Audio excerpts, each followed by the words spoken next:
the insights we put out here, I'll tell you, as soon as we put an insight out in the space here, it's going to be so much better for us to get it back again. So it's really a good thing to say it out loud. Did you want to share?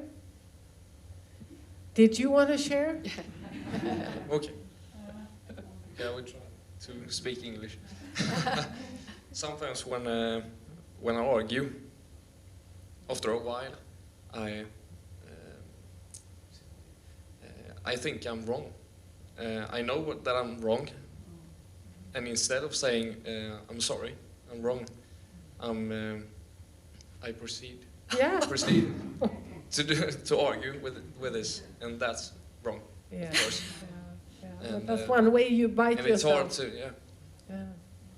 So you keep on arguing, although Yeah. that you know that you're wrong. Perfect. I Thank saw you. looks of recognition, Yeah. laughter on many faces when you were saying that. Yes? Yes. Or you can get very angry and say hateful things, but you just want to have uppmärksamhet. Yeah. Attention. Yeah. Yeah, so what you can see that you do, you say hateful things just to get attention. Yeah. Yeah. Yeah. It's so wonderful when we see what we do, and we can do this with a softness, because we're good people, all of us. We just do things. Yeah. I'm longing for deeper connection, and what I do instead of to keep in contact, I just close myself up, Yeah. and that is totally the opposite. And this can be for maybe 2 days, 1 to 3 days, Oh. and that is really that I biting my foot, Yeah. because that I feel really bad. I feel so lonely, Yeah. and I don't want to feel lonely. I want to feel in connection instead. Yeah. So that is really what I do, and that happened, and that's my core values are just really gone. Yeah, your Oh, core values are wow. gone. That's a beautiful insight, and something that you can also see from the outside. Yeah, that you close down. And what you're longing for is connection. And you're biting yourself in the foot because you are creating disconnection instead. Wow. Yeah. Wow. And it's contagious. Yes. Yes. It is. It is contagious. And we're going to talk more about that tomorrow, because it is contagious. So this is this huge thing, to be able to differentiate and to know this is me and this is you. So, to know who started, so we can calm and regulate. Yeah. Did you want to say? No? Yes? Well, sarcasm. Oh, sarcasm. This is easily put, and they are beautiful, but you never convince anyone. Yeah. Yeah. So one way you bite yourself is using sarcasm. Wow. Wow. It's interesting when we can look at this from this film and say, yeah. Wow. Yeah? Yeah.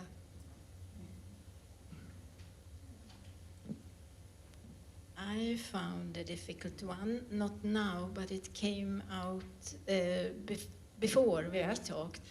And it was that I feel a deep shame that I need something. So I can show that I need something, and then I either get bitchy or find some other technique. Yeah. And I didn't see that so clearly as That's here beautiful tonight. insight. You can see that you make up that you're ashamed of something to tell what you need. Yeah, I'm ashamed of that I need something because I need to be self-sufficient and strong. Yes. And then I create trouble or You attack create trouble, or and that's the something. way you bite yourself. Yeah. Yeah, Yes. Oh, yes. Beautiful insights. Yes. Beautiful insight. Yes. So if we would look at this and also you want to say something? Yes? Yes. I bite myself in the foot when I criticize Yeah. the weakness I see in another person, Yeah. instead of feeling the feeling of comfort, Yeah. love, Yeah. Compassion. Compassion. Mm. Yes. Yeah. for that little weakness, Yeah. little child Yeah. inside. Yeah. Okay. So you can see that one way you bite yourself is by being critical. I be Yeah. Instead of compassionate and instead of caring. caring. Yes. Yeah. welcome to the club. Yes. So, just one, do you want to say No, something? no, go ahead. I was just thinking, one sentence, what does this look like in a boardroom? How do we bite ourselves? What does it look like if we have a meeting in the office, instead of just close relationship? We're on the job. How do We're you on the bite- job, we're How at do you work. bite yourself in the foot on the Yeah. job? So one way we would bite ourselves is having a close body language. Yeah. And, huh? You want to say something? No? Okay, then we just close down. Yes. Perfect. And you know, when we communicate, it's more 95% about the body language and the tone of voice and our eyes and all of this instead of the words. Anyone else? Yeah? What do we do in our jobs? I work alone, so I don't get much. I can get criticism, but not in that way. No. But my husband told me that he's working for a big company. Ta det närmare. My husband is working for a big company, Yeah. and one of his close associates or boss, she's picking on details, non-important. She's not open criticism. It's not open criticism. It's just picking. Yeah. Picky. Yes. Yeah. Picky. That's the good there. Yes. Yeah. And it's obviously because it's not that something was done wrong. It's like a power. Yeah. Power behavior. Yeah. It's like one up. It's a way to control and be. Yes. Yes. Exactly. Be one up. Mm. Yes. Perfect. Yeah. Anyone more? No? Business? No. Okay. And also, when we look at this, there's another level, of course, that is just as important, and that is how we do this to ourselves inside our heads. It's between us and us. You know, so we all have a lot of biting in our own heads, our bones, foot, whatever, inside of us, of course, the whole time. Yes? A couple comments. One is that the very coping mechanisms that we learned many years ago that saved us, like being self-sufficient. You know, for example, I grew up and I looked around at the grown-ups in my family and I thought, if anything's going to get done, I have to do it myself. Yeah.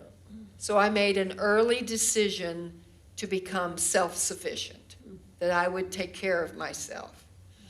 And the very coping strategies you learn to protect yourself in childhood, or maybe on the job or wherever, become highly inconvenient in relationships or in adulthood.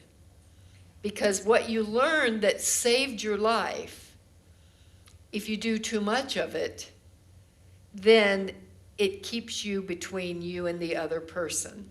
I have a good story about going and helping my friend when she went to the hospital. And I drove from Austin to Dallas, and that's a terrible, terrible 4-hour drive. Everybody hates that drive. It's, lots of big trucks and everything and lots of waiting. So I drove and I took her to the hospital because she lives alone. She was having surgery, and I was there for her when she went into surgery, and I was there when she came out of surgery. And her friends locally started coming in the hospital in the afternoon, and they were complimenting me. And they were saying, "Oh, you're so lovely to come all this way, and you're so busy, and yet you're such a good friend, and she's so lucky to have you as a friend." And I was feeling awkward because truly it was a privilege taking care of her. It was a joy for me to take care of her. So it didn't feel like it was an effort. It felt like it was a joy. But when I experienced that joy, all of a sudden it hit me what it must be like for other people. And I asked myself, if I get this much joy taking care of my friend, how many times have I robbed other people of the joy of taking care of me. Because I learned very young that if I was going to survive, I had to take care of myself and take up for myself.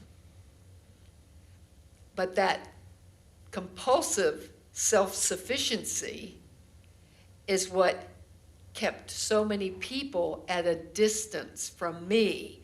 When I long for connection, and I just then get so strong and act like I don't need anybody, or I don't need help. And then I get resentful when people don't help me. Yeah.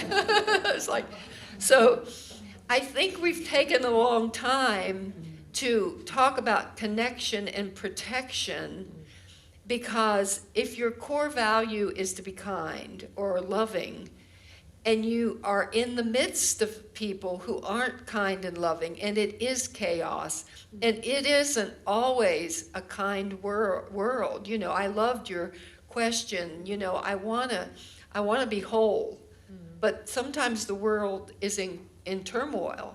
And some of you know my story about going and having a private audience with His Holiness the Dalai Lama. A few years back, I went with there were 3 of us who were academics and 3 people who were practicing Buddhists. And we got to ask him anything. So it was just like this wonderful hour. And one of the questions that was asked of him at the very end was, how can you stay so positive? Because when you're in his presence, he is hilarious. He's funny. He's bright, intelligent, very informed. And, you know, he knows what's going on in the world.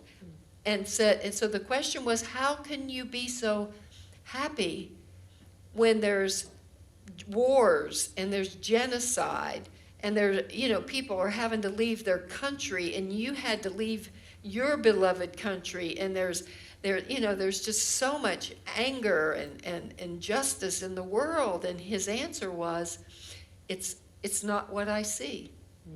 It's not it doesn't mean he doesn't know it. But it's not what he focuses on.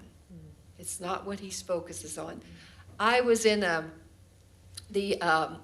organization for many years, and I was on the board of the organization, and we spent days and weeks dialoguing slowly and arduously with each other. And there was one person in that group that if I said black, he said white. If I said yes, he said no. And I am just, every time he would start to talk, I would just go, you know, I'd want to just roll my eyes, you know, and just like, why can't he see the world the way I see? And I'm thinking, how am I going to get along with this person? How am I going to? But I figured it out. And this is what Daniel Siegel talks about in Integration. I found the part of this person I could love. And that's the part I related to. And that's the part I still relate to. And when I see him, I love to see him. Yeah. Because this is one of the most generous, hardworking, funny individuals. And I decided that's what I would see. I want to see the white. And that's what I want to see, the white, because all I was seeing was the black. I'm not in denial. Would I choose him as my best friend? Would I choose to go on a trip with him? Absolutely not. But I can honor that part of him and relate to that part of him. So it's a way to get along with difficult people. And I know a lot of the behavior that happens between 2 people is about protection and connection. And let me just show how this, you want to say anything? Yeah, I just want to say something, because I have many lectures, and I had a lecture in this room, There was a lot of people. This is in Stockholm, but there's a lot of people in the room. And I talked about appreciation and how important it is with the appreciation. And suddenly one woman stood up, and she had had red hair, and that was very dynamic to see because she was really pissed off. And she screamed at the end, and she said, do you mean that I'm gonna be nice to my idiot husband? Is that what you think I should do? Like that. And I said, yeah. And then she looked at me and she said, why? Why would I do something so stupid? Why? And I said, because it feels good. And suddenly, it was all quiet. And she looked at me and she said, oh shit, you're right. It feels good. It feels better to be nice than to be angry. And this is this moment, because she said, I have turned into a person that I don't want to be. She lost her core values, and the insight that she got that, she did that on herself.